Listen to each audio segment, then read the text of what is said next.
Бақа. Ертеде бір бақа болыпты.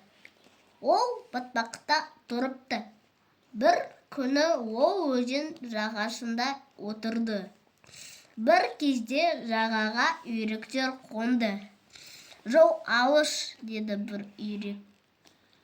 Тез тамақ жеңдер, сосын ұшамыз. Бұны бақа естіді.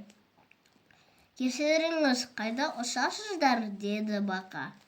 Оңтүстікке ұшамыз, деді бір үйрек. Оңтүстік жылы ма?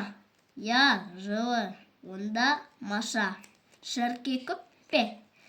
Я, көп, деді үйрек. Онда мені ала кеттіңдер. Сенің қанатың жоқ, қалай ұшасың? Білмеймін, бірақ тұра тұрыңдар. Мен ойланайын, деді бақа. Бақа біраз ойланды, сосын таптым, деп айқайлады. Екі үйрек таяқтың екі ұшынан тістейді.